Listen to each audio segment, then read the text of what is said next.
મારી ભાષા થોડી કડવી છે પણ દરદ મટે કડવાથી, ગોળ ખવડાવે દરદ ન મટે. મારી અમુક વાતો ઘરે જઈને પછી યાદ કરજો એટલે તમને તમારો અંદરથી આત્મવાદ હા પાડે કે વાત કહેતો હતી વાત સાચી છે.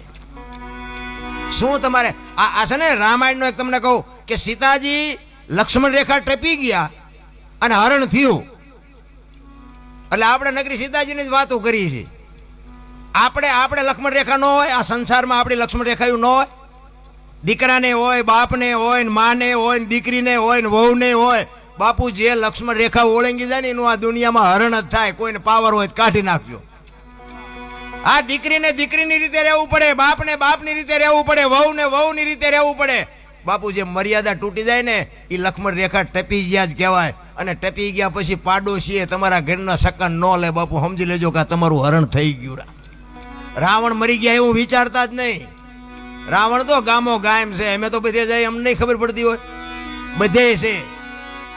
એમ ઘરની વાત ઘરમાં રખાય, બસ મને એટલી ખબર પડે.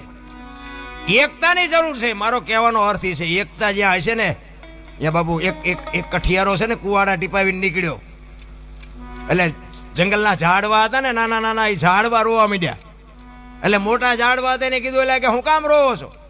એ કે પેલો કઠિયારો કુવાડા ટીપાવી ગયો ને કે વહેલો મોડો આપણને કાપી નાખશે. તેથી વૃદ્ધ ઝાડવાએ બહુ સરસ જવાબ આપ્યો હતો ભાઈ.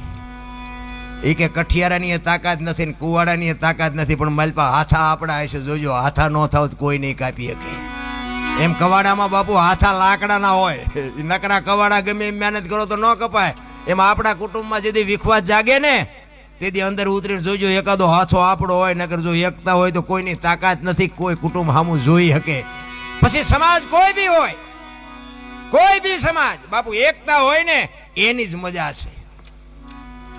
તમે આ રામાયણ તમે જોવો તો ખરા. રામ જેદી વનમાં ગયો ને તેથી અયોધ્યાની ગાદી બાકસના ખોખા ઘોડે રખડતી હતી. નોખી નોખી માયુના છોકરા હતા. બાપુ કેટલો રાગ છે વિચાર તો કરો.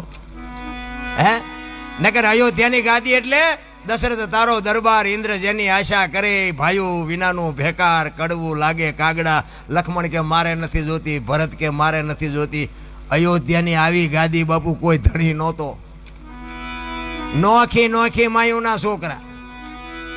હવે એક માના બે હોય તો ખૂંટિયા ઘોડે કાતરતા હોય. બોલો આપણે એમ ગાવડા મારા દીકરા ચારે બડા કરે, કઈ નીકી નહીં.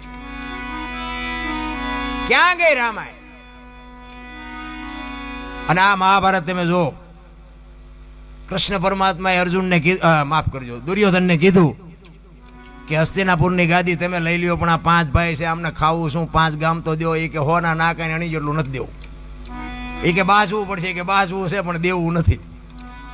આ બધા બાજા આપણે જોઈ છે ને, આપણે તો એ હતા બાજા તેથી આપણે નહોતા, પણ આપણે આ ઇતિહાસ જોઈ વાંચી એટલે આપણને ખબર પડે કે આટલા દી આવડા બાજા ને આટલા મરાણા ને આટલું આ કર્યું. હવે તમે જો એ બાજાને જે કર્યું હોય, કૃષ્ણ જેના ભેગો હતો એ જીત્યા, હસ્તિનાપુરની ગાદી મળી ગઈ. પણ હવાજ કેવો લાગ્યો એ મને કહો.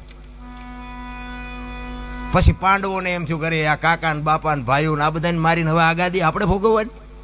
એ કે હાલો હવે એમાળે હાડ ગાળવા. ઝઘડામાં બાપુ આ જ થાય. મારો તોય ફાયદો નથી અને માર ખાવ તોય ફાયદો નથી. અને રામાયણ એમ કે છે કે જેને જોઈ એને લઈ જાઓ. બાપુ રામાયણમાં કોઈ દી કઈ ખૂટ્યું નહીં અને મહાભારતમાં કઈ વધ્યું નહીં.